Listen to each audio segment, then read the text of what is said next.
Un afectuoso saludo en el nombre de nuestro gran Dios y Salvador Jesucristo. Les habla Guido Rojas, teólogo católico, transmitiendo en vivo en directo desde la ciudad de Palmira, Valle del Cauca, Colombia. Vamos a tener en esta ocasión un estudio de lo que llaman Mariología.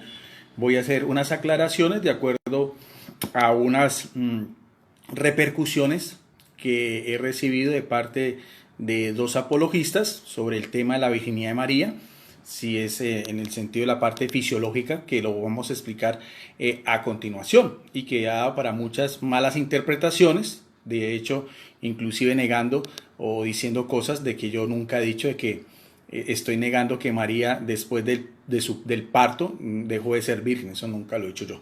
Esas declaraciones las hizo un apologista muy conocido, es una en forma escritural, en un post, en un comunicado, que es el apologista Fran Morera de Miami, Estados Unidos, que hace parte del grupo de apologistas del canal católico EWTN, diciendo pues de que un teólogo católico de la Universidad Javeriana en Bogotá, Colombia, estaba negando el dogma de la Virgen María, porque digo que después de que, hablando pues lo que yo siempre he dicho, la parte fisiológica, y que como tal caía ya, palabras mayores, en excomunión, la tea sentencia, es una excomunión automática porque estaba negando el dogma de la Virgen María, ese por un lado. Y el otro que sí fue un poco más grave, más de calumnia, es un apologista de Centroamérica, el señor Frankie Enríquez, que también se hizo un video, solamente sacando un extracto de un video que yo había hecho sobre el tema, pero una sola fracción, y de ahí sacó pues toda una teoría de cosas que yo nunca con respecto a ese tema. Entonces por eso me he dado la necesidad de aclarar y mirar ese mismo concepto, tanto de lo que es el magisterio de la Iglesia Católica, como también lo que es las Sagradas Escrituras, porque mi especialización es la Biblia.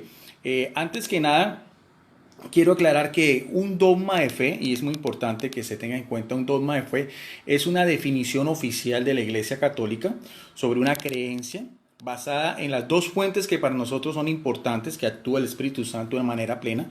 La una, que es la Biblia, palabra de Dios escrita, con la inspiración del Espíritu Santo, los 73 libros del canon católico, y la otra parte también es el otro corpus doctrinal, que es el magisterio eclesiástico, todo lo que es la tradición de la Iglesia. Entiéndase por tradición de la Iglesia los documentos oficiales, llámense encíclicas, llámense en concilios, llámense en bulas papales, llámense en declaraciones de doctores de la Iglesia, los padres de la Iglesia. Bueno, sí, bendiciones. En este momento saludo al padre Daniel Acosta, bendiciones al sacerdote Daniel Acosta. Entonces, eso es una definición de fe. Con la Iglesia Católica, con respecto a María, lo que es de manera dogmática, la Iglesia Católica solo ha hecho 4 verdades que son muy importantes, muy fundamentales. Tenemos que tener en cuenta que todo lo que la Iglesia Católica, y sobre todo la tradición, la devoción que los católicos tenemos a María, y también estos dogmas, siempre van íntimamente relacionados con su Hijo Jesucristo, que es el dogma de la Inmaculada Concepción, que María nació sin pecado original, y eso también se discutió por mucho tiempo, inclusive por grandes teólogos también, San Agustín, Santo Tomás de Aquino, los franciscanos, los dominicos, no sino que usted vea también las discusiones del Beato Tun Scoto. Esa es la primera cuestión. La segunda es la maternidad divina de María, decir que María es madre de la segunda persona de la Trinidad, del Verbo de Dios encarnado en su naturaleza humana, también, que está pues explícitamente de una manera muy amplia en el Evangelio de Lucas especialmente. Y el dogma de la virginidad de María, también en el Concilio de Letrán, María virgen antes del parto, en el parto, después del parto. Y el último dogma, el dogma de la Asunción de María a los cielos, que fue definido en el año 1950 por el Papa Pío XII, o sea que María fue asunta al cielo en cuerpo y alma. Eso es lo que cree oficialmente la Iglesia Católica con respecto a María, de una manera oficial, que todo católico está obligado a creer.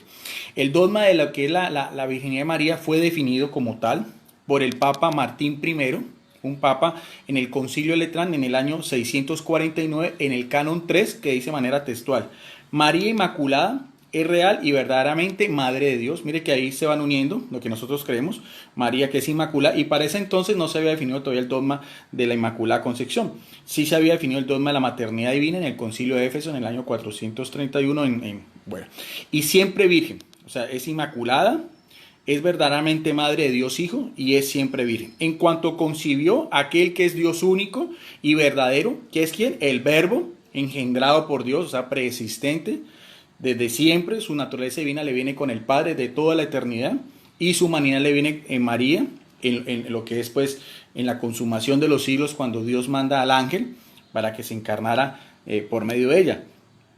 En esto, y muy importante, engendrado por Dios, o sea, Jesucristo es engendrado por Dios, geneteis en griego, o sea, concebido directamente por Dios, pero también en estos últimos tiempos sin semilla humana. Es muy importante porque con el término semilla humana, que en hebreo se refiere a lo que es semen, o sea, sin ningún tipo de lo que es un coito humanamente hablando, o sea, una relación sexual entre un hombre y una mujer. Nacido sin corrupción, o sea que Jesucristo nació sin corrupción, igual a nosotros, menos en el pecado, pero un cuerpo humano en todo el sentido pleno de la palabra, con cuerpo, alma y también unido a su divinidad. Y también vamos a hablar un poquito también sobre eso. ¿Ve? Un parto común y corriente, porque eso la Iglesia Católica nunca ha entrado más allá de decir cómo fue realmente el parto de Jesucristo, o sea, el alumbramiento de Jesucristo, y que permaneció intacta después de su nacimiento. O sea, que la virginidad de María permaneció intacta en todo el sentido pleno de la palabra. Eso es lo que se define de una manera teológica y que también, inclusive en estos medios sociales, al que yo ahorita saludé, el padre Daniel Acosta, lo dio a entender en las redes sociales, pero hay muchos apologistas que quieren ser más papistas que el Papa, bien esos términos, o a veces piensan que ir un poco más allá o tratar de tener una idea, porque teológicamente se puede tener unas ideas, hay cierta libertad con respecto a esto sin violar el dogma como tal, porque yo nunca he negado que María dejó de ser virgen, antes todo lo contrario. Si ustedes ven mi canal en YouTube, que se llama Teólogo Católico Guido Rojas, yo tengo yo hice dos debates con dos apologistas defendiendo la virginidad de María, que fue Johnny Soye, uno de los primeros debates, Bautista, y también el unicitario Alex Cerrato. Últimamente también hice 5 videos también defendiendo la virginidad de María, de otro apologista evangélico, Roberto Isaac, y también hice debates con pastores, con el pastor Braulio de la Torre, también hicimos un debate sobre la maternidad divina de María, y también con el pastor Eduardo Gutiérrez también sobre la virginidad de María, sobre su Inmaculada Concepción y su maternidad divina. Y bueno, o sea que yo tengo en mi canal varios videos sobre el tema de lo que llama Mariología, algunos también compartir bíblicos también con apologistas amigos como es Mónico Vázquez también, y también con Mónico Vázquez del canal Huella Católica, y también con el apologista Rodrigo Calvo, el canal Mesa Redonda. También hicimos me acuerdo mucho un video que hicimos sobre María y los demonios, que esa noche no lo pudimos hacer, por más que intentamos hacerlo, permanentemente se nos fallaba la transmisión, no pudimos, y después sí lo pudimos hacer. Y otra serie de estudios, en total tengo 30 videos relacionados con María en mi canal que se llama en YouTube Teólogo Guido Rojas. Los otros son todos estudios personales sobre María, sobre la encarnación, sobre María, la nueva Eva, María, Madre de Dolor. Bueno, y así yo los invito para que miren todo ese material y también analicen las pruebas que yo doy a continuación. Ahora, eso de hablar de la virginidad de María en un sentido pleno no tiene otra cosa fuera de lo que pueda aparecer en la Biblia, porque fueron las mismas palabras, porque acordemos que todo viene en el plan divino. O sea, lo que tiene que ver con María es porque Dios Padre la predestinó para que fuera la madre de su Hijo. Asimismo, es un anuncio que hace el ángel Gabriel y que se encuentra en el Evangelio de Lucas. Y lo más interesante de todo este misterio, pues porque es un misterio en las cuestiones de Dios, es lo que el ángel le dice, que aparece en el Evangelio de Lucas capítulo 1, verso 37, y lo va a hacer de esta Biblia católica, que es la Biblia Jerusalén, quinta edición. Es una Biblia católica, la editorial de Robert. Dice así la palabra de Dios en Lucas 1:37, lo que el ángel le dice después a María, después de lo que Dios quiere que se abra en ella, donde todas las 3 personas de la Trinidad van a actuar. El Espíritu Santo va a descender sobre ella, el Padre la va a cubrir con su sombra, y el Hijo que van a hacer de ella será santo, llamado Hijo de Dios. Y por eso es que dice algo muy importante, el ángel antes de retirarse dice, porque no hay nada imposible para Dios, porque Dios así lo quiere. Entonces, para eso, en ese aspecto, más de nuestra mente humana, solamente son los designios de Dios. Igualmente con el dogma de la virginidad de María, en el concilio Vaticano II, el último concilio ecuménico de la Iglesia, 21 concilios ecuménicos, que fue inaugurado en el año de 1962 por el Papa Juan XXIII, un santo, y que fue después clausurado por el Papa Pablo VI en el año de 1965, una constitución que es dogmática, la primera constitución Lumen Gentium. También agrega algo muy interesante donde dice que el hijo primogénito de María, o sea, el primero y el unigénito al mismo tiempo, no menoscabó su integridad virginal, sino que la santificó. Y eso también es muy importante. O sea, su integridad virginal en todo el sentido pleno de la palabra, de lo que es María como mujer, porque no es una diosa. A veces los católicos, inclusive, la gran mayoría de católicos tienen lo que se llama la fe del carbonero. No son expertos, no conocen en muchas de estas cosas. Inclusive muchos apologistas también caen en esto, en estas cosas. Entonces no podemos ver a María como si ella fuera una extraterrestre, si fuera como un híbrido, si fuera una de esas deidades o esas diosas de la mitología tanto egipcia como mitología griega, como mitología romana. No, es una mujer, si uno ve, una mujer judía en todo el pleno sentido de la palabra, una mujer que cuando se le hizo el anuncio del ángel tendría 14, 15 años, vivía en Nazaret, una provincia olvidada en Galilea, y estaba comprometida, porque así dice la Biblia, estaba comprometida con un hombre también justo, un hombre también de la casa de David que se llamaba José. Eso es lo que nos indica la palabra de Dios, que es fuente primaria y la primera depósito de la revelación divina acerca de María. De hecho también en el campo teológico decía el Papa Juan Pablo II en una declaración de una audiencia general que él hizo en el miércoles 28 de agosto del año de 1996, el Papa decía con respecto a la virginidad, que creemos que es virgen antes del parto, en el parto, después del parto, el Papa Juan Pablo II, que fue un gran enamorado de la Virgen María, inclusive su lema de su pontificado es Totus Tus, o sea, todo tuyo, que es el lema de San Luis María Griñón de Morfón, de la orden de los morfonianos, un santo muy de la devoción de María, que escribió el tratado de la verdadera devoción a María. Incluso este Papa, en el atentado que fue víctima, curiosamente un 13 de mayo, el día de la aparición de la Virgen de Fátima, él mismo, la bala que venía del turco Aliaca, que le iba a perforar el corazón, tenía un medallón de la Virgen, y él mismo decía que haberse salvado de ese atentado fue producto pues de la protección materna de María, que nosotros sí creemos que María puede protegernos, que María puede interceder por nosotros, pero que no es más que Dios. Otro papa que también era un gran enamorado de la Virgen María, el Papa Pablo VI, también decía que ella ocupa un lugar muy importante, pero siempre después de Cristo Jesús. O sea, en primer lugar siempre debe ser Cristo Jesús. La adoración, la exclusividad de nuestra salvación, de nuestra redención, la debemos solamente a su Hijo Jesucristo en todo el sentido pleno de la palabra, porque Él es la víctima propiciatoria de acuerdo al plan salvífico de Dios Padre. Entonces vemos estas mismas declaraciones, que son declaraciones muy sencillas, son declaraciones muy concretas, lo que dice la Iglesia Católica, y así nosotros los católicos lo podemos creer sin necesidad de tener un fanatismo, sin necesidad pues de endiosar muchas veces a la Virgen María. Con respecto a lo que decía el Papa Juan Pablo II, que de esos tres momentos, lo que más interesa, lo que más se tiene sopeso desde el punto de vista teológico, es lo que tiene que destacar, en esa audiencia decía, lo que tiene que ver con lo que es la encarnación de María y su concepción virginal, ese momento. O sea, el momento del anuncio del ángel, eso es lo más interesante, y eso es lo más importante porque es la parte sobrenatural, como el Espíritu Santo desciende y se engendra en ella, de las tres partes de lo que es también ya propiamente el parto de María, y después de lo que fue siempre virgen, que es de pronto la parte ya desde el punto de vista apologético, que también tanto mi persona como otros apologistas siempre hemos tratado de defender cuando hemos tenido debates o compartir con otros cristianos que con respecto a lo que son los hermanos de Jesús, que nosotros creemos que son primos o parientes. De eso también no solamente lo he hecho yo, sino también lo han hecho muchos apologistas, que es más que todo lo que se discute.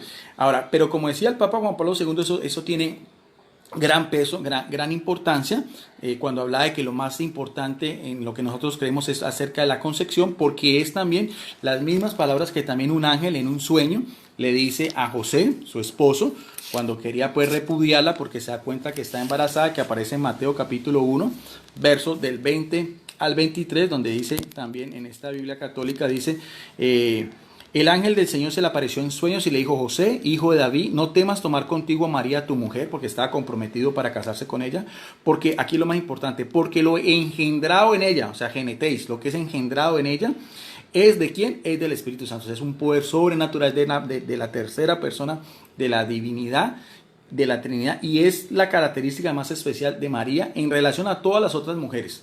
De resto, no podemos decir de que el cuerpo de María no haya sido el cuerpo de una mujer normal, o sea, en el sentido fisiológico, de que María haya tenido también sus periodos menstruales, su ovulación, la cuestión, inclusive también no podemos nosotros negar, porque Dios actúa sobrenaturalmente en lo natural, de que su embarazo fue un embarazo natural en todo lo que fue la gestación y también lo que fue su alumbramiento y después lo que fue los primeros años en la crianza de Jesucristo. O sea, lo que cualquier mujer hace con respecto a tener un hijo. Eso es la forma como Dios actúa.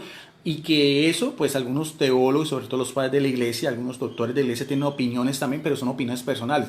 Pero eso no interfiere para nada, porque algunos piensan, San Agustín decía que María no tuvo dolor durante el alumbramiento, y que también decía que el nacimiento de Jesucristo fue como un rayo de luz atravesando un cristal. Es muy bonito, es muy poético, pero eso ya son opiniones personales que no interfieren para nada lo que es el dogma de la virginidad de María. Y eso también quería aclarar. O sea, el dogma nunca habla de la parte fisiológica, si rompió matriz, si rompió el himen, eso no, así están también revelaciones particulares, todo lo que quiera, pero eso ya es otro tema, pero no interfiere para nada en la declaración que vimos oficialmente del concilio de Letrán.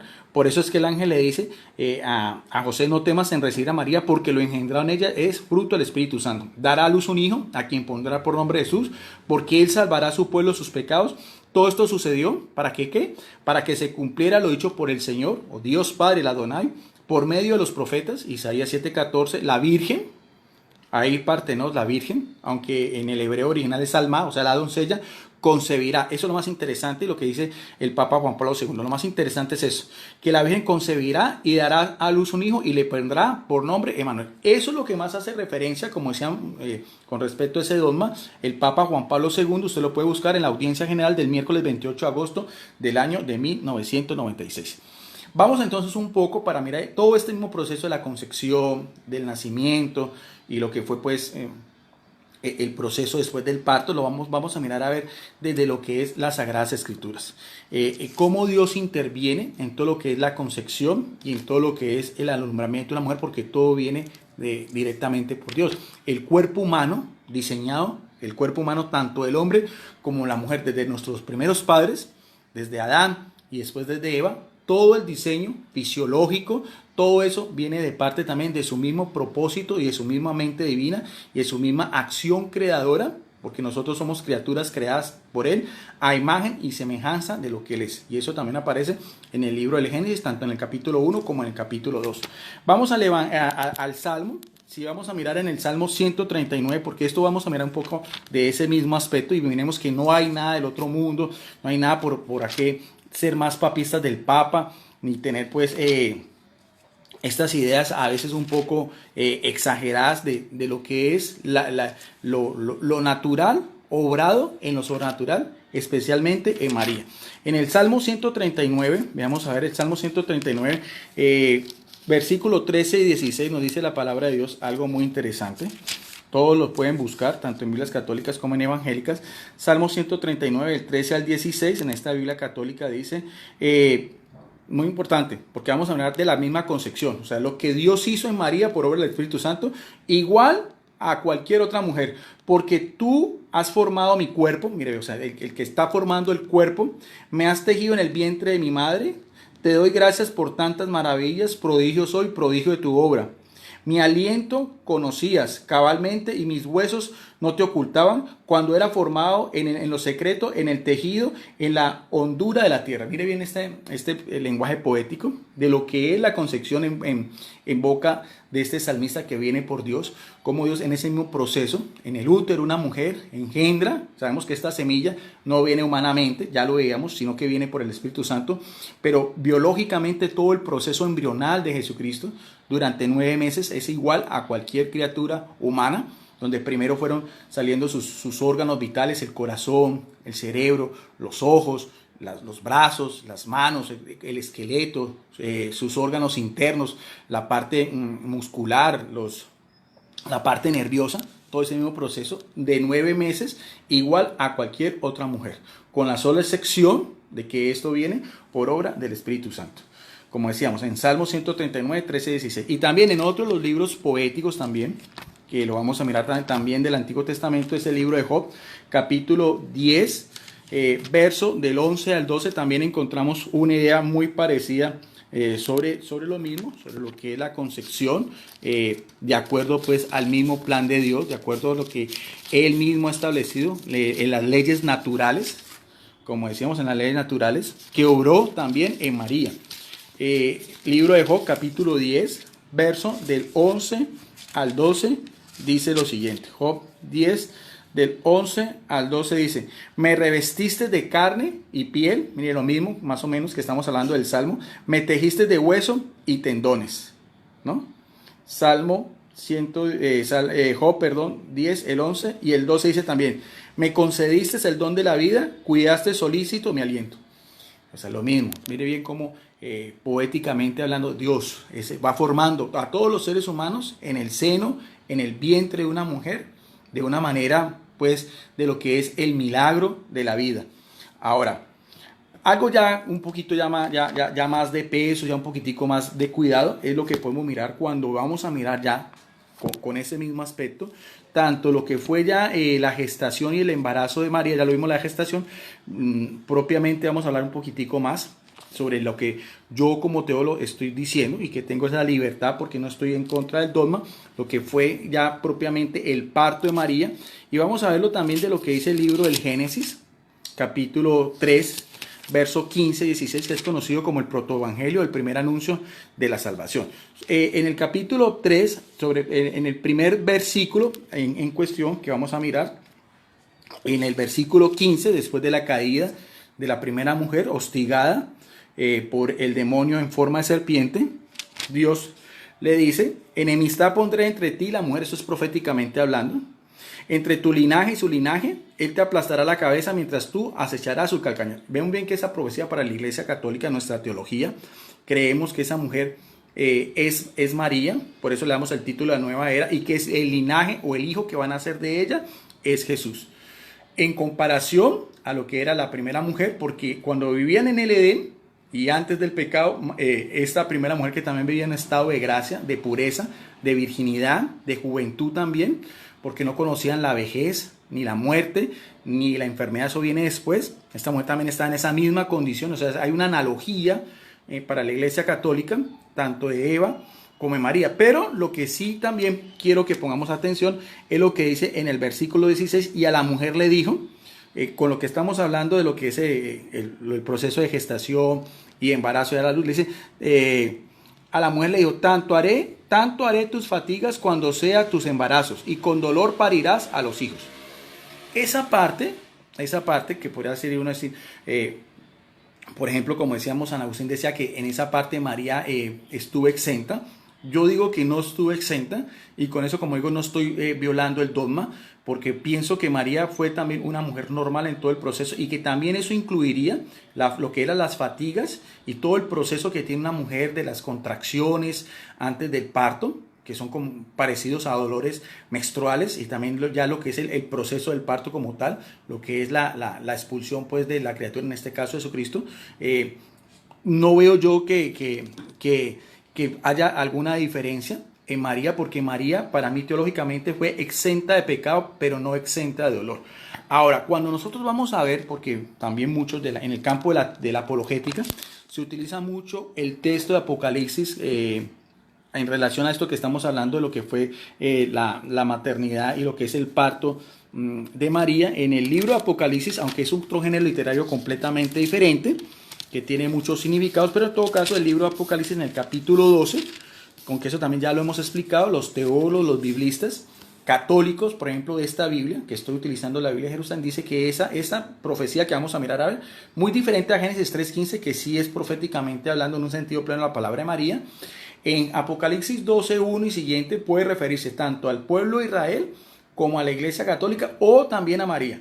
Si lo vamos a mirar a ver desde el punto de vista del apologético de María, veamos a ver lo que nos dice la palabra de Dios. Dice, apareció en el cielo un signo sorprendente, una mujer vestida de sol con la luna bajo sus pies, tocada con una corona de 2 estrellas. Y es curioso porque de todas maneras es un lenguaje profético, es un lenguaje apocalíptico con símbolos. Ese mismo libro, el mismo término apocalípticos quiere decir eso, oculto, de revelación, con mensajes cifrados, porque nos está hablando de una mujer en el cielo, no nos está hablando de una mujer en la tierra. Por eso es que hay que saber discernir y mirar a bien todo este tipo de textos bíblicos, lo que llama la crítica textual bíblica, la exégesis, la hermenéutica, para no quedar, como digo yo, en ese fundamentalismo bíblico, porque de todas maneras aquí nos está diciendo unas características muy especiales. Supongamos que se está hablando de María de una manera pues simbólica también, con la luna bajo sus pies, con una corona de 2 estrellas. Aquí lo interesante, porque podemos relacionar con María, porque dice, está encinta, nótese bien, y mire lo que dice, y grita con los dolores de parto, por el sufrimiento de dar a luz. O sea, si vamos a relacionar apologética y exegéticamente el texto de Génesis 3.15 con el texto de Apocalipsis 12.1 y 2, pues entonces aquí encontraríamos de que si es esa mujer, no está exenta, como dice acá, de dolores de parto ni de los sufrimientos de dar a luz.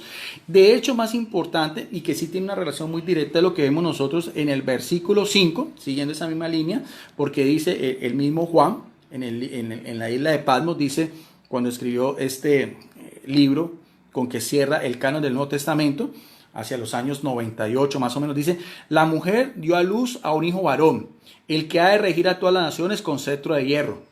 Pero su hijo fue arrebatado y llevado hasta Dios en su trono. Lo importante del caso es que aquí, sobre todo en el versículo 5, si vamos a relacionar a esa mujer con María, sí podríamos ver, por lo menos sí podemos ver dos analogías o dos textos bíblicos que tenían una relación muy directa. Si vamos a creer que María es esta mujer que se está hablando acá, como decíamos, en un lenguaje simbólico. Vuelvo a repetir, esa misma mujer que dice en el versículo 1 y 2 que grita con dolores de parto por el sufrimiento de la luz, lo podemos relacionar cuando dice la mujer dio a luz a un hijo varón que ha de regir a todas las naciones con cetro de hierro. Ahora, eso de que María o esta mujer, simbólicamente hablando, va a tener un hijo varón, lo mismo de Génesis 3.15, la mujer da a luz a un hijo varón también, pero ese hijo tiene una característica especial, va a ser un rey y va a gobernar con un cetro de hierro, o sea, y también es un reinado muy diferente a los reinados terrenales. Ahí sí podemos nosotros mirar, sobre todo en el versículo 5, sí podemos mirar a ver dos analogías, que es algo que se utiliza mucho en la teología bíblica, o sea, un texto bíblico lo podemos relacionar con otro texto para dar una idea más general sobre el particular, que es uno, primero, de un libro también, en ese mismo género literario Apocalipsis, que es el libro de Daniel, capítulo 7, verso del 13 al 14.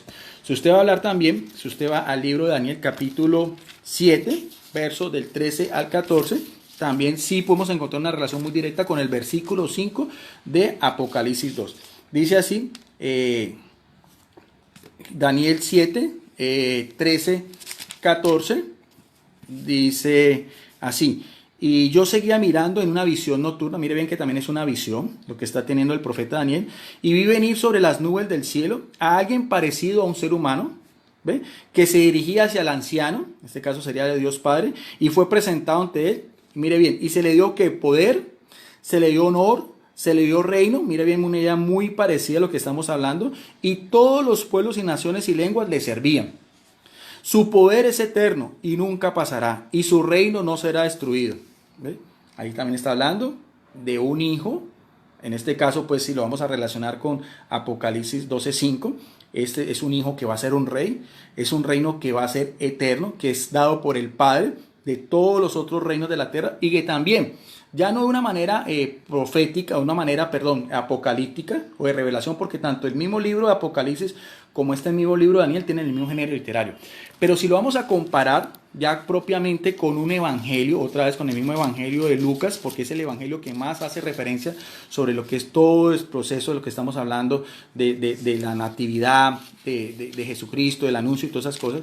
En el mismo mensaje que también el ángel le da a María, también podemos también mirar una relación muy directa con ese hijo y con un reinado, lo mismo que veíamos de Apocalipsis 12:5, de Daniel 7:13-14, y también lo que aparece en el libro, en el Evangelio de Lucas, en el capítulo 1, donde dice en el versículo 32, cuando el ángel dice a María, él será grande y le llamarán Hijo del Altísimo. Mire bien, una relación muy directa con lo que es Apocalipsis 7:13-14. Y el Señor Dios, o sea, en este caso lo mismo el anciano de días, le dará el trono de ¿quién? De David, su padre, o sea, un trono humanamente de David su padre. Y esto también es muy, muy interesante, porque hablar del trono de David su padre quiere decir que también María, porque es la madre de Jesucristo, la sangre de los judíos sería por la madre, María también descendía de la casa de David, al igual que su padre. Ahora, lo interesante del caso es que en el versículo 33 también guarda mucha relación directa con Apocalipsis 12:5 y con Daniel 7:13-14, porque dice, reinará sobre la casa de Jacob por los siglos de los siglos, y su reino no tendrá fin. Ahí está, entonces eso es. Estamos hablando de un hijo que va a ser un rey, pero si lo relacionamos también en ese mismo ambiente de Apocalipsis 12, nos dice que ese hijo va a nacer por la mujer, que también va a tener, como toda mujer, los mismos dolores de parto, y que va a tener, pues, nos da a entender pues también que de una manera natural, y que eso no atenta contra el dogma. Eso quiero que lo aclaremos muy bien, y que eso puede tener uno libertad como teólogo para hacer una misma reflexión. Otra cosa es que yo negara el dogma de la Virgen de María para que me dijeran hereje, como me dijeron estos dos apologistas, y ya casi que me sentenciaron pues de excomunión, como si ellos fueran obispos o algo así. Pero bueno, entonces por eso es que estamos haciendo este mismo análisis con lo que es la palabra de Dios. Bueno, ahora, si nosotros vamos a mirar también, si María sería también la nueva Eva, como lo expliqué, exenta de pecado, mas no exenta de dolor, de la misma Apocalipsis 12:5, con dos citas bíblicas que di, Daniel 7:13-14, y también la cita que veíamos de Lucas 1, del 32 al 33, como lo veíamos acá. ¿Ven? Veamos también si Jesucristo, el nuevo Adán, también importante también, igual a nosotros, menos en el pecado. Ahora, pero también exento de dolor. Vamos a mirar que no. Vamos a mirar que Jesucristo no fue exento de dolor. Hay muchas citas bíblicas, sobre todo una que es bien importante, proféticamente hablando, lo encontramos en el Antiguo Testamento. Veamos a ver en Isaías, lo que llama el quinto evangelio, en el capítulo 53, donde llama el siervo de Oriente. Quiero que pongan mucho cuidado también lo que dice casi 800 años antes de que se cumpliera pues todo lo del anuncio y el nacimiento de Jesucristo. Dice Isaías 53 en el versículo 3, despreciado y marginado, muy importante esto, hombre doliente, o en otras palabras, hombre de dolor, y enfermizo, como de tapar el rostro por no verle, despreciado, un don de nadie. Aquí nos dice que también, o en otras versiones aparece más claro, donde dice que Jesucristo aquí, como el siervo doliente, era un hombre de dolor, varón de dolor. O sea, Jesucristo también, exento de pecado, mas no exento de dolor. Pero alguien dirá, claro, esto lo podemos relacionar solo en la pasión de Jesucristo. Pero podemos hablar también de que Jesucristo no fue exento de dolor desde el mismo momento en que nació. O sea, cuando Jesucristo estaba, lo veíamos en ese proceso embrional de 9 meses, los mismos ginecólogos obstetras dicen que la criatura, o sea, el feto, el prenato, está en un ambiente, en el líquido amniótico, en una temperatura de 37 grados centígrados, o sea, un ambiente muy cálido, no varía. Ese ambiente, o sea, esa misma temperatura ambiental en que estaba Jesucristo durante los 9 meses, era supremamente cálido, acogedor, y más cuando es un hijo deseado. O sea, también los mismos psicólogos también han analizado eso. En este caso, pues es el Hijo del Altísimo, al cual la misma María había cedido al ángel, diciéndole: aquí la esclava del Señor. Por eso es que también Isabel le dice, ¿no es esta la madre de mi Señor? ¿No es también María la bienaventurada entre todas las mujeres? ¿No es María la que tiene la gracia de Dios, la que tiene el favor de Dios? Entonces es importante eso. Pero en el momento mismo de que Jesucristo nace, de María, en ese mismo momento el ambiente cambia, el ambiente natural cambia, y Jesucristo, siendo un bebé, un recién nacido, como cualquier otro niño, se expuso al ambiente en que estaba en ese momento, en una cueva, en una gruta, tal vez en los cerros de Belén, lleno pues de incomodidades, de animales, de asnos, de pronto de caballos, de vacas, que era lo que estaban en esos establos, ¿no? Si fue por la noche, la temperatura siempre en Israel baja. O sea, Jesucristo, siendo un niño, debió haber sentido ese mismo cambio corporal.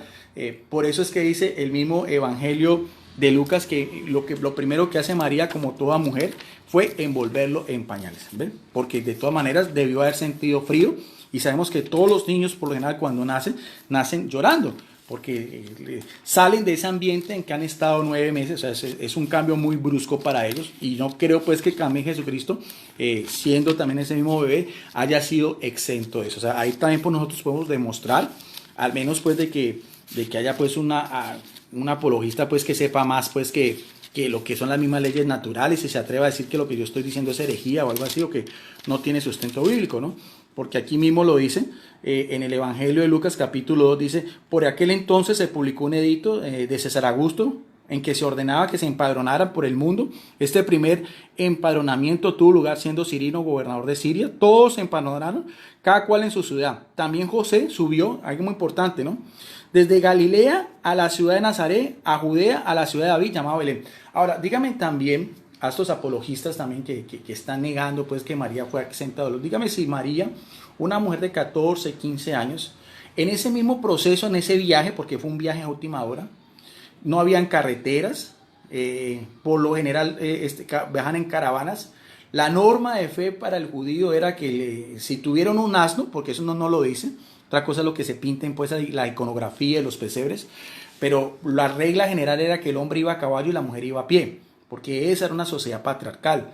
En ese caso, como haya sido, María tuvo que haber sentido todos los inconvenientes, todas las molestias que va a haber sentido en los últimos días de su gestación, 3 o 4 días de camino, ¿no? Para llegar a Belén. Dígame si eso no es sufrimiento en ella. Dígame si no fue un sufrimiento en María también, de una manera moral, saber ella que ella es la madre del Señor, que el ángel le estaba diciendo, le había dicho 9 meses atrás que iba a ser un hijo que iba a gobernar con cetro de hierro, el tener que reclinar a su hijo por las mismas condiciones en que estaban, de pobreza, en el lugar donde estaban los animales, ni siquiera la posada común donde estaba la gente, porque no había lugar. Aquí mismo lo dice el mismo Evangelio. Y que su cuna, donde nació ese niño, el Hijo de Dios, el Rey de Reyes, fue la misma pesebrera o el mismo lugar, la batea donde se le van a comer a los animales. Dígame si María no debió haber sentido sufrimiento, un dolor como cualquier madre, en ver las condiciones tan paupérrimas en que nació su hijo, sabiendo antemano que era ese Mesías prometido al rey desde la antigüedad, con todas las mismas profecías que veíamos de Isaías 7:14. ¿No sintió María dolor ante eso? ¿Eso no sería también una clase de dolor en ella? Independientemente también del dolor que sintió, si vamos a tener en cuenta lo que nos dice Apocalipsis 12:1-3, que tuvo también los mismos dolores de parto, porque aquí mismo también, en el mismo Evangelio de Lucas, y el que está hablando es un médico. Acordemos que el evangelista Lucas también aparte de cronista, es un médico, porque nos dice también algo muy importante, cuando nos dice que subió de Galilea a la ciudad de Nazaret, a Judea, de la ciudad de David, llamada Belén, por ser la casa de su familia de David, para empadronarse con María, su esposa, que estaba encinta. Ya sabemos, los últimos momentos, los últimos días de su gestación. Ahora, mire lo que dice en el versículo 6 también. Esto es palabra de Dios, fuente primaria. Dice, mientras estaba allí, se cumplieron los días del alumbramiento. ¿Qué es eso de que se cumplieron los días del alumbramiento?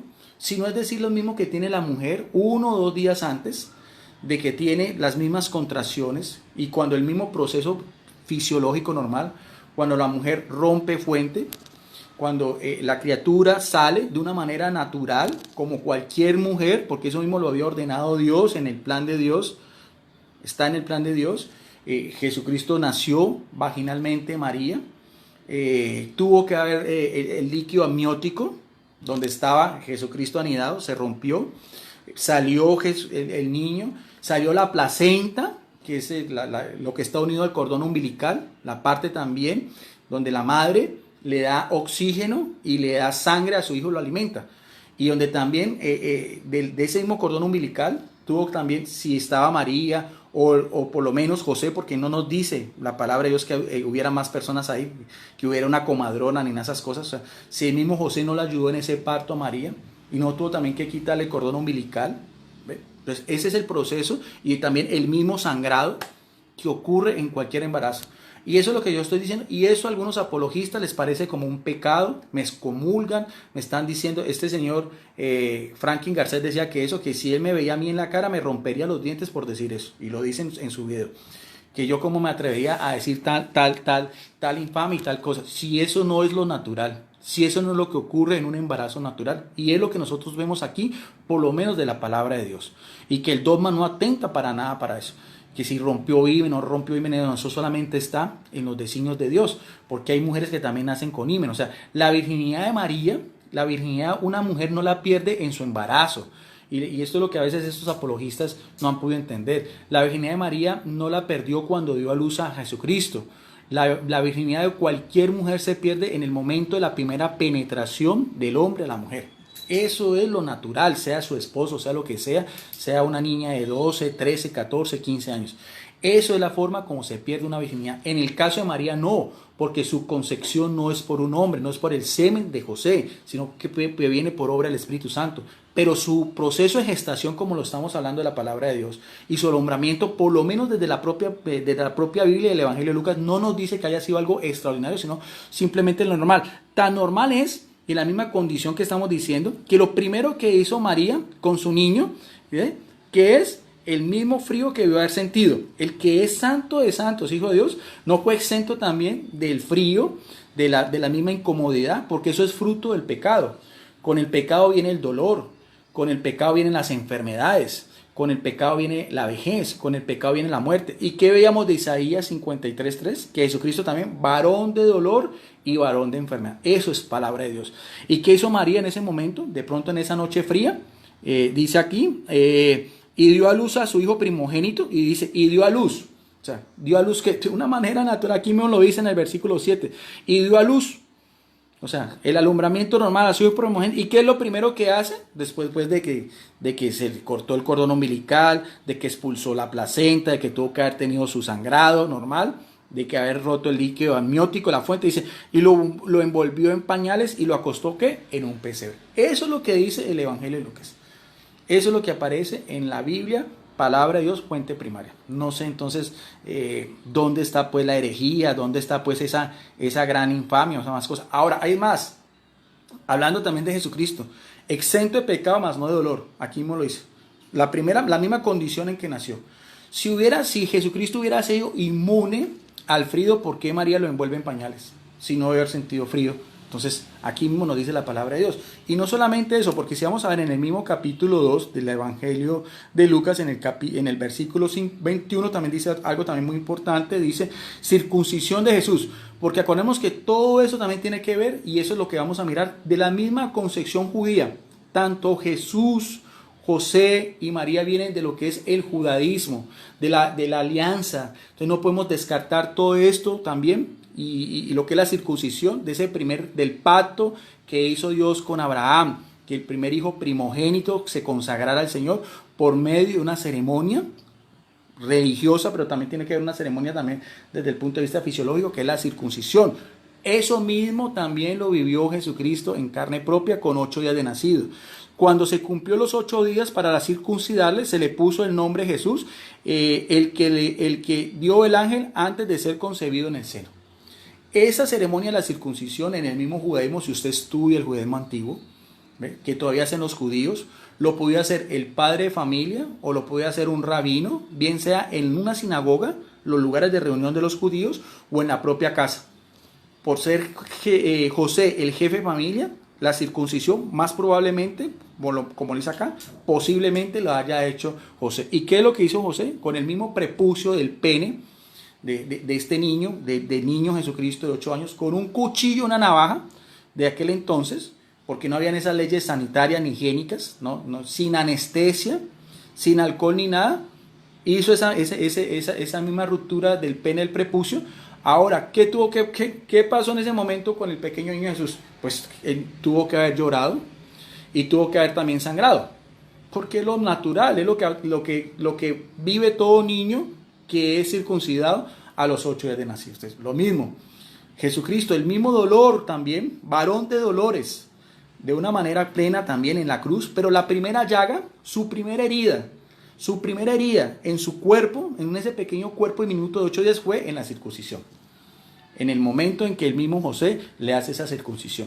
De hecho, si usted estudia algo del judaísmo, que es lo que a veces estos apologistas no les entra en la cabeza y a veces no lo hacen, muchos niños judíos morían por las mismas condiciones higiénicas en que eran traídos al mundo. No habían vacunas, no habían ningún tipo de desinfectación ni esas cosas. En ese mismo proceso también, con esos mismos cuchillos y todas las cosas, muchos niños morían inclusive por la circuncisión, por el mismo procedimiento que eran los mismos elementos, era la misma forma con que se veía y se hacía en aquel entonces. Eso cualquier persona puede averiguar. Entonces, por ese lado podemos decir también, vamos mirando a ver, de que el proceso embrional de Jesucristo, como lo vemos en la palabra de Dios, normal, fue anidándose, lo vimos desde la misma palabra de Dios, porque mire que estoy citando solo la palabra de Dios. También que María tuvo un parto normal, con dolor, con contracciones, con rompimiento de fuente, con la expulsión de la criatura desde la vagina, porque entonces ¿por dónde salió Jesucristo? Jesucristo salió por los oídos de María, Jesucristo salió por la nariz de María, Jesucristo salió por la boca de María. ¿Por dónde más tenía que nacer Jesucristo sino por la vagina? ¿Y qué pasó con la placenta? ¿Qué pasó con el cordón umbilical? ¿Qué pasó con el proceso natural de sangrado que ocurre en toda madre? ¿Qué pasó con cuando se separó el cordón umbilical? ¿O es que Jesucristo tampoco tenía pues ombligo? Entonces, por eso le digo, a veces que me da pena con estos apologistas que quieren ser más papistas del Papa. Entonces, bueno, por lo menos aquí lo estamos demostrando con la palabra de Dios. Ahora, veamos también el mismo nacimiento de Jesucristo. Normal, de acuerdo a la palabra de Dios, lo que el mismo Dios estableció. Lo que el mismo Dios estableció, y que tampoco Jesucristo es exento de eso, porque por lo menos no nos dice la palabra de Dios. En Isaías, en el capítulo 66, verso 9, nos dice algo también muy importante, también ese mismo libro profético, Isaías 66, 9, dice así también, dice, si yo soy quien, hablando Dios, ¿no? Directamente, sí, yo soy quien abre la matriz. Está hablando Yahvé Sebaot, el rey de los, el Adonai, el Shaddai, el Olán, el Eterno. No haré también parir, dice Yahvé. Mire bien, lo mismo, de una forma natural, o sea, lo que mismo Dios dice. ¿Cuál es su decreto? Con todos los seres humanos, incluyendo a su Hijo. Por eso es que Jesucristo se le decía el Hijo del Hombre. Uno de los títulos que más utilizaba, que lo veíamos en Daniel 7, 13, 14, es que Jesucristo es el Hijo del Hombre. Un hombre normal que fue 9 meses en el vientre de María, un proceso normal también, a los 8 días circuncidado, a los 40 días presentado en el templo, a los 12 años también viaja con sus padres a Jerusalén, a los 30 años empieza su vida pública, a los 33 años muere y a los 33 años resucita. Y en ese mismo proceso, en lo que dice Dios, en el decreto de Dios, mire, palabra de Dios, Isaías 66, 9, lo mismo que debió haber ocurrido de una manera natural con María, dice el mismo Dios, sí, yo soy quien abre matriz, no haré también parir, dice Yahvé. O sea, el abrir matriz y el parir vienen, el abrir matriz y el parir de una mujer vienen, ¿por qué? Por las mismas leyes naturales que da el Dios Padre. Y que Jesucristo no fue exento, porque él mismo se hace llamar Hijo de Hombre. Ahora, defina qué es ese título, Hijo de Hombre. Hijo de Hombre, o sea, su preexistencia, la divinidad encarnado con lo que fue la carne y la sangre de María. Otro texto bíblico, el Salmo 22, 10, 11. Vamos a mirar también. Otro texto también, ya este libro poético también, muy importante también para los judíos, tiene una gran trascendencia todo lo que son los salmos. Vamos a mirar a ver lo que nos dice también en el Salmo 22, 10, 11. Vamos a mirar también, palabra de Dios, Salmo 22, 10, 11. De todas maneras, esto es más que todo una meditación, es un estudio a manera personal. desde lo que yo pienso, como fue todo este mismo proceso, sin caer en herejías, porque no lo estoy haciendo de mala fe, no me estoy desviando de la doctrina de la Iglesia Católica, no, simplemente estoy haciendo, como ustedes están viendo, una exhortación desde la propia palabra de Dios. El que quiera contradecirme tiene que contradecir todas esas citas bíblicas, que en total son 20. Salmo 22 también, 10, 11, dice así también. Fuiste tú, otra vez, quien desde el vientre me sacó, lo mismo. A salvo me tuviste en los pechos de la madre. A ti me confiaron al salir del seno, desde el vientre materno, tú eres mi Dios. Otra vez lo mismo. Mire que tiene una relación muy directa con Isaías 66:9, que abre matriz y que da parir. Aquí mismo también nos dice, lo mismo dice, ¿no fuiste tú también Dios, el que me sacó de mi madre y el que en los mismos pechos me amamantaste? Y eso mismo no hizo María con Jesús. Cuando Jesús está en su vida pública, aunque quiero volver a repetir eso para que tengamos otra vez la idea, Salmo 22, 10, 11, fuiste tú quien del vientre me sacó. ¿Cómo me sacó? ¿Cómo salió Jesús? Aquí rompiendo matriz, por lo mismo, eso mismo lo dice Isaías 66:9. A salvo me tuviste en los pechos de mi madre, y a ti me confiaron al salir del seno. Desde el vientre materno tú eres mi Dios. Ahora, ¿no lo hizo María también?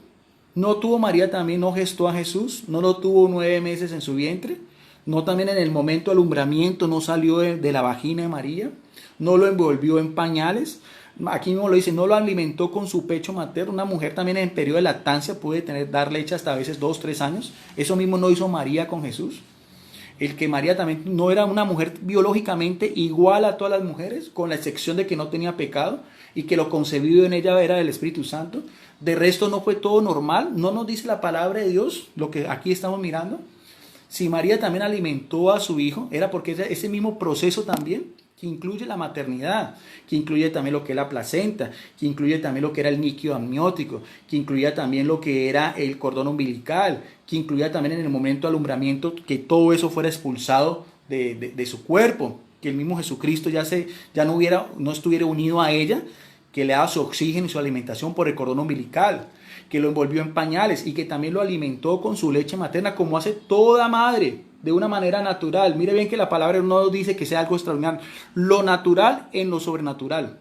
Eso mismo no hizo María. No lo envolvió en pañales, no lo cuidó, no lo reclinó, no le dio ese mismo calor materno, que dicen que eso es muy importante en los niños, que el mismo niño, los bebés, que ellos ya saben quién es su madre, ellos mismos ya sienten desde el vientre materno, escuchan a su madre y todas esas cosas, lo que María le cantaba o le decía, porque era un hijo deseado, deseado por todas las mujeres querían ser la madre del Mesías, lo mismo que decía esta mujer cuando Jesucristo está en su vida pública, que aparece en el Evangelio de Lucas, dichoso el vientre que te trajo, el vientre, ¿y cómo vino?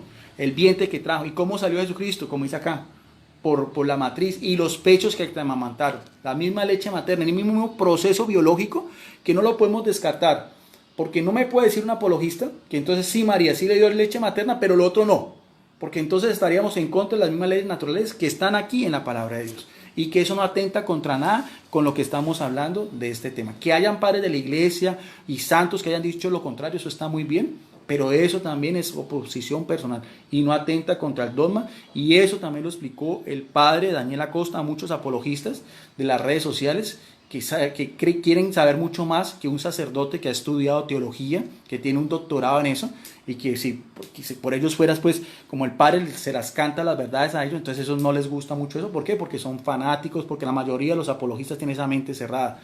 La mayoría de los apologistas no son personas que tengan un conocimiento de teología en estas cosas, sino simplemente es eso, es defender a capa de espada sin profundizar. Yo le preguntaría al señor Fran Morera, en Conciencia, y este señor Franklin Enríquez, ¿cuántos de los videos míos vieron? ¿Cuántos de los videos míos analizaron? ¿Cuántas citas bíblicas, como estoy haciendo aquí, analizaron una por una? ¿Cuántos mismos términos? ¿Cuántos de las mismas costumbres que estoy hablando aquí en el mismo judaísmo empezaron a hablar una por una? Hice un estudio para refutarme y para decir que yo soy un hereje, que estoy en contra de la misma palabra de Dios. Bueno, otra cosa también en ese mismo proceso natural, lo que estamos hablando, como nace Jesucristo también, mire también,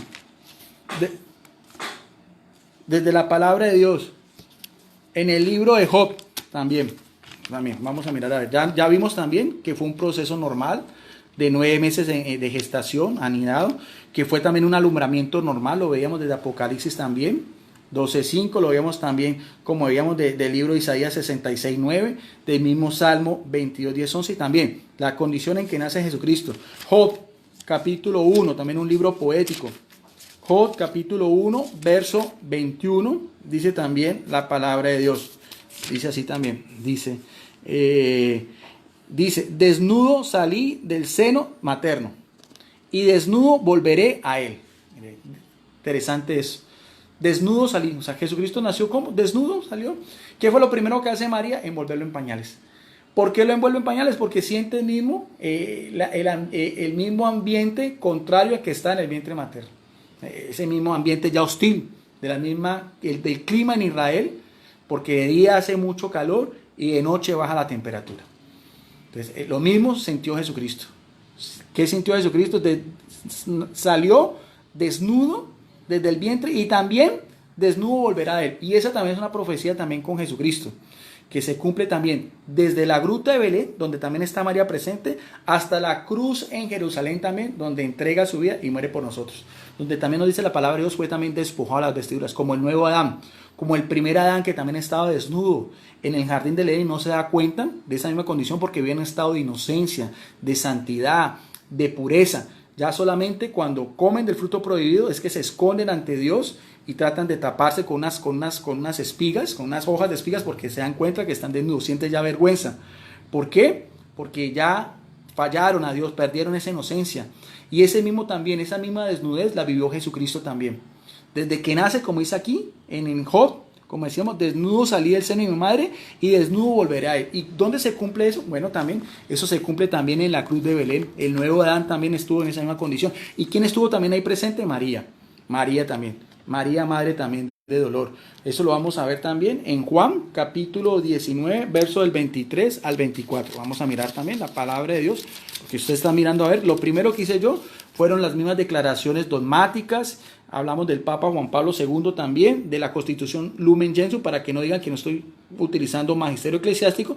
Y ahora lo que estamos haciendo es solamente disertación desde el punto de vista de la Biblia, que es también la palabra de Dios, que para la Iglesia Católica también tiene pues una preponderancia especial, primera fuente de revelación divina. En el Evangelio de Juan, capítulo 19, verso del 23 al 24, también nos dice algo también muy importante, de esa misma desnudez en que se encontraba el nuevo Adán. Ya esto diferente, no cuando nace, sino cuando está en la cruz. Dice en el versículo 23 y 24, los soldados reparten sus vestiduras. Los soldados, después de crucificar a Jesús, tomaron sus vestidos e hicieron con ellos 4 lotes, uno para cada soldado. Tomaron también la túnica que no tenía costura, estaba tejida de una sola pieza de arriba abajo. Pero eso se dijeron, mejor no romperla, echemos suerte a ver quién le toca, para que se cumpliera ¿qué? La escritura que dice, se han repartido mis vestidos y han echado suerte sobre mi túnica. ¿Sí ven cómo la palabra de Dios tiene un encaje? Como un texto bíblico nos lleva a lo otro, lo mismo, lo natural, actuando en lo sobrenatural.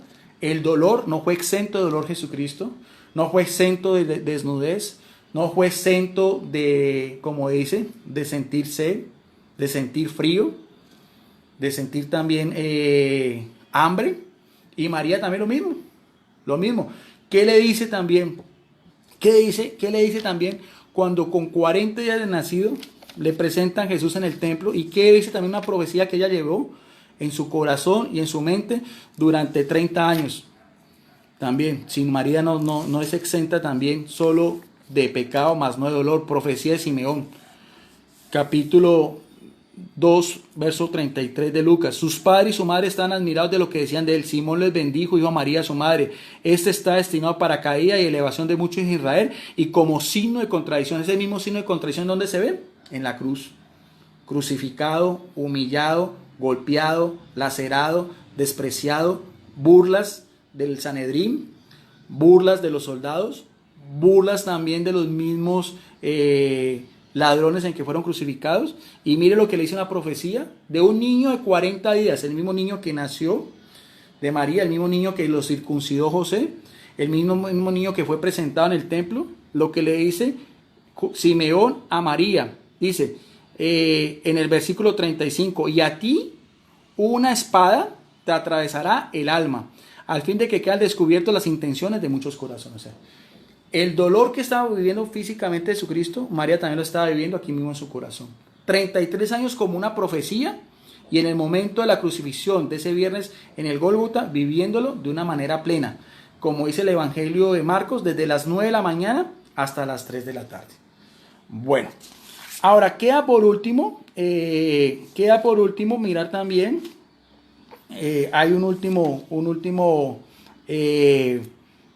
punto también, de eso mismo también, del mismo parto de María, que no quería tampoco dejar pasar. También hay una profecía muy interesante que algunos teólogos, inclusive muchos padres de la iglesia, la han relacionado también con lo que estamos hablando del proceso mariano, y que yo también creo que es así, aunque no es directamente una profecía mariana. O sea, profecías de la Virgen María como tal son dos en especial: Génesis 3:15, el protoevangelio, e Isaías 7:14. Pero también en ese mismo proceso, para que veamos también todo lo que fue también en el plan divino, de que, como decía, en el mismo dogma, donde dice también de que nació sin corrupción de su virginidad, el parto no afectó para nada lo que ella estaba planeando oficialmente, y que permaneció intacta después de su nacimiento, como dice el Concilio de Letrán por el Papa Martín I, y también lo que dice la Constitución Lumen Gentium: el Hijo primogénito de María no menoscabó su integridad virginal, sino que la santificó, en el numeral 49. Bueno, eso también lo podemos mirar también de una manera también alegórica, también una analogía, en una profecía muy interesante también, que es la profecía de Ezequiel. Vamos a mirar también lo que nos dice la profecía de Ezequiel, capítulo 44, en el verso 2. Vamos a mirar entonces, vamos a buscar el libro de Ezequiel, en el capítulo 44, en el verso 2, que también puede traer una reflexión, una meditación muy bonita sobre todo ese mismo proceso que estamos hablando.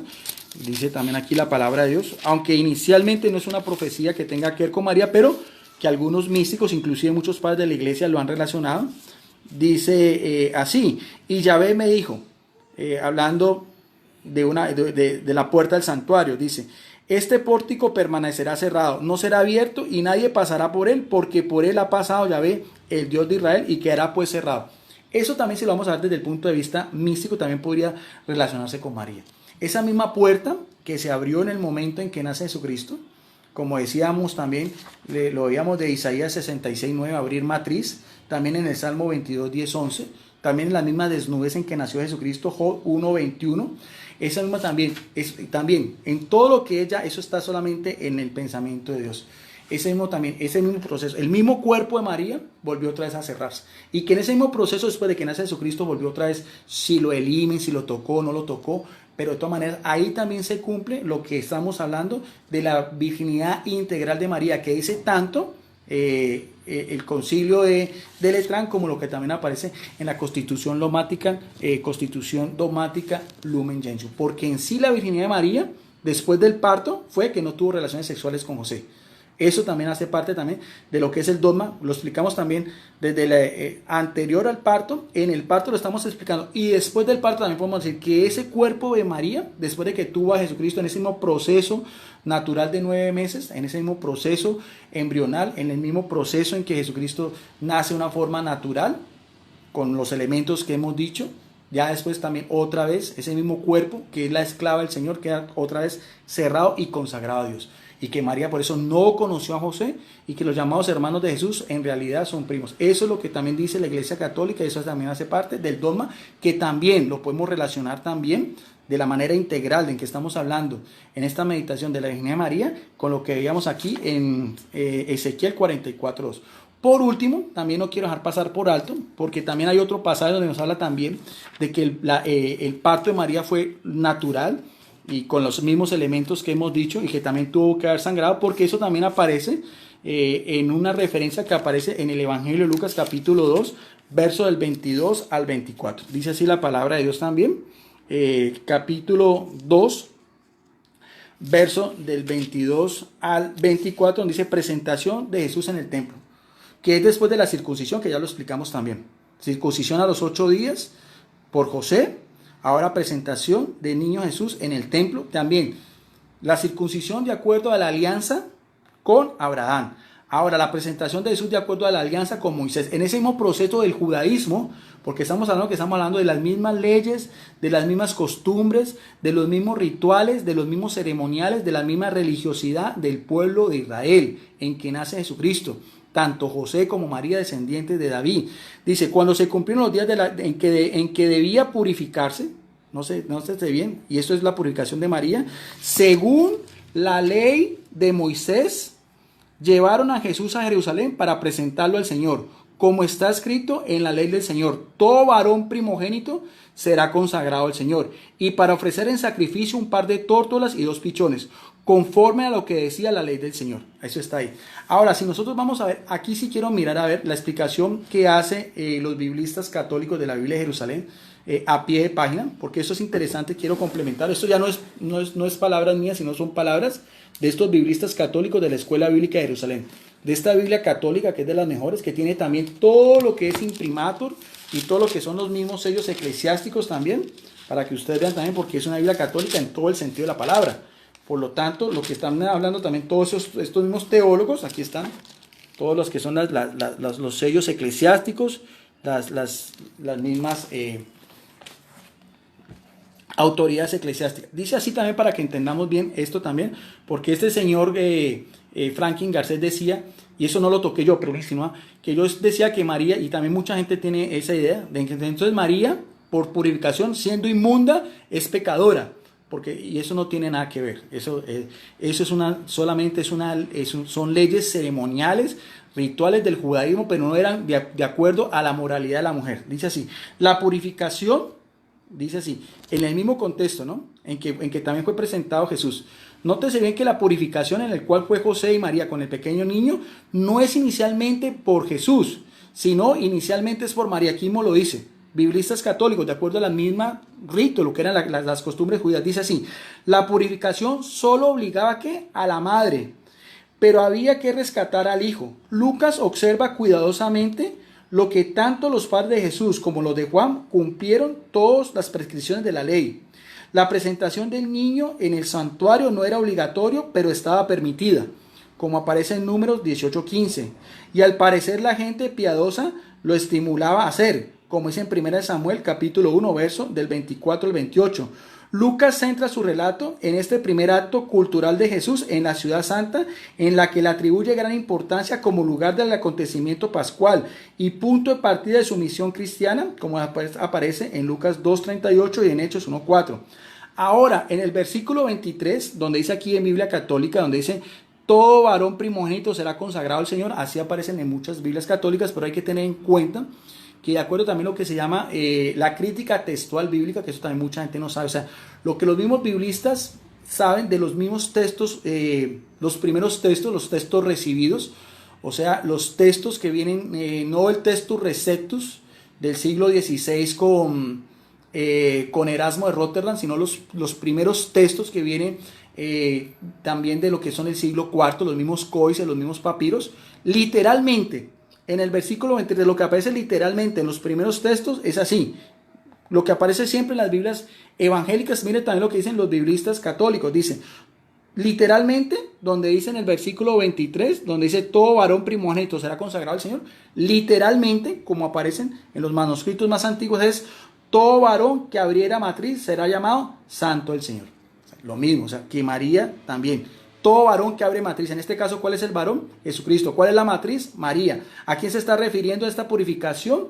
A lo que es el nacimiento de Jesucristo. Lo mismo que veíamos en Isaías 66:9.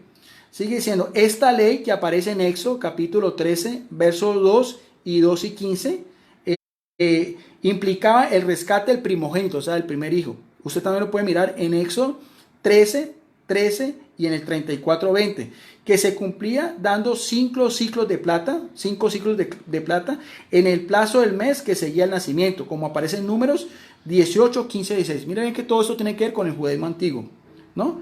Nada dice de que este rescate de Jesús, pero podría deducirse si vemos en el versículo 39.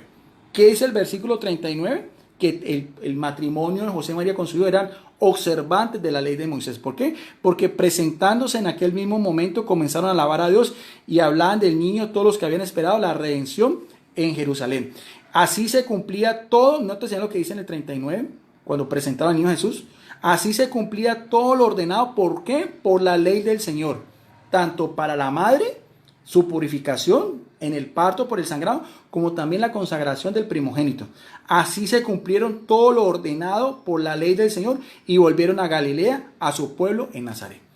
Eso eran las costumbres de aquel entonces. Tanto la purificación de María como la presentación de Jesús en el templo. Eso lo podemos mirar a ver de una manera más completa y que no hay en muchos pasajes del Antiguo Testamento, pero lo vamos a hacer especialmente en el libro de Levítico, de la ley, en el capítulo 12, verso del 1 al 8. Y vamos a ver que eran ceremoniales solamente esa purificación de María porque sangró en el momento de dar a luz, lo mismo que estamos hablando, lo mismo que está diciendo el Evangelio de Lucas. Ese mismo ceremonial era solamente de purificación ritual, no tiene nada que ver con la inmundicia de María en el punto de vista moral, porque el señor Franklin Enríquez hablaba de eso.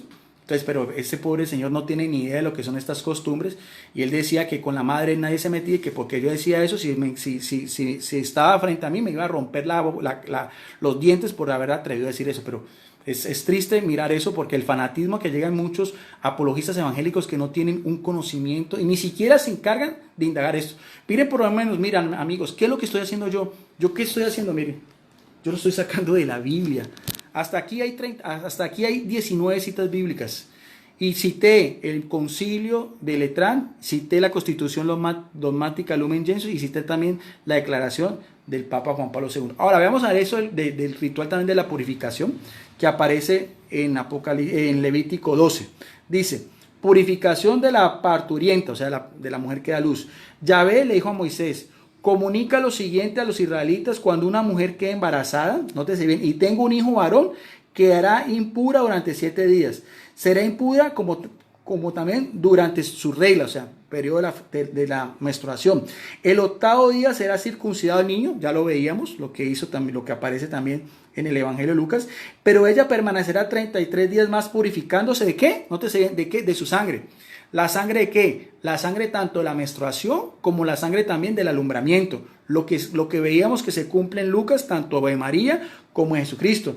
No tocará ninguna cosa santa ni irá al santuario hasta que pasen los días de la purificación.